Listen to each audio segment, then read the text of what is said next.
अस्सलाम वालेकुम। मैं जी साबर मैं अब तो मैं कुछ है बखाना। मैं ना इतने आया वो मेरा मुफसल खड़ा मैं तो इतने कुछ है बखाना नहर जे तो मैं तो कुछ है बखाना। मैं तो वेखी तो मेरे बस बस हो गई मैं तो बखाना मैं ना वो मोटरसाइकिल से खिलार के फिर मैं इधर नूं आया। अच्छा गल इदा कि मैं ना इधर नूं आ रहा सी हले हुण मेरा ना होर काम खराब हो गया। मैं उधरों दी आया इत्थे ते इत्थे जदों मैं आया ना तो मैं अपने आप नूं तुहाडे पता फिर मैं इत्थे कित्थे रख बैठा यार मैनूं कुछ समझ मैं ना तुहानूं मैं विखाना इधर वेखो। मैं अपने आप नूं ना बहुत दलेर समझदा। दलेर इवें भी तुसीं मैं जदों इत्थे आया ना तो इत्थे किते है सी मैं हुण किधर चला गया इत्थे हाँ मैं इत्थे आया इधरले पासे मेरे हाथ लकड़ी फड़ी थी जिवें मैं इधर नूं आया तो मैं वेख्या तो वो जेह्ड़ा ना ਉਹ ਤੁਸੀਂ ਵਹਿੰਦੇ ਪਏ ਇਹ मैं ਤੁਹਾਨੂੰ लागे करके विखाना ये आ वेख लो ये की है भला ये कहते कुंज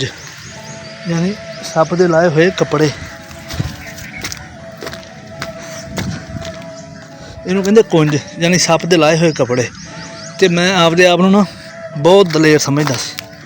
भी दलेर इन्ना कि तुसीं वेख ही लिया हुण भी मैं इत्थे आया तो हले मेरे को हथियार भी है कुहाड़ी भी मेरे को है तो ये मेरा हाल आ पसीना आ सप के कपड़े मैं वेखे ये मेरा हाल आ तो मैं हले सप के कपड़े वेख के मेरा हाल हो गया। मैं आपदे आप बड़ा दलेर समझदा भी मैं ना जसामत तो वेखी है भी मैं समझ भी मैं फिर पता नहीं बड़ा दलेर जाफा था ये तो कोई शै नहीं भा उतों उतों ही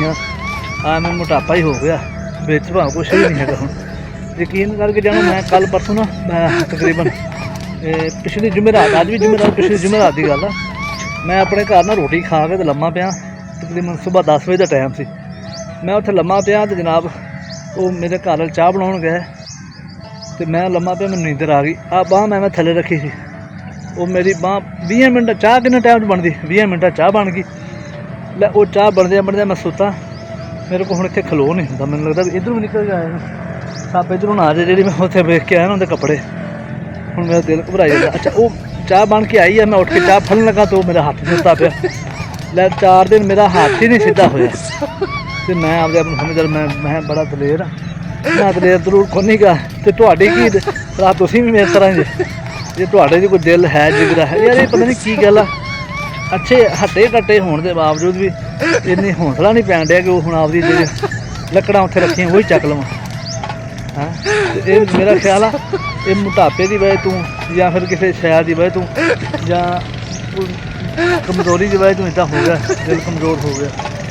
मैं इत्थों निकल जाना ही बेहतर समझदा।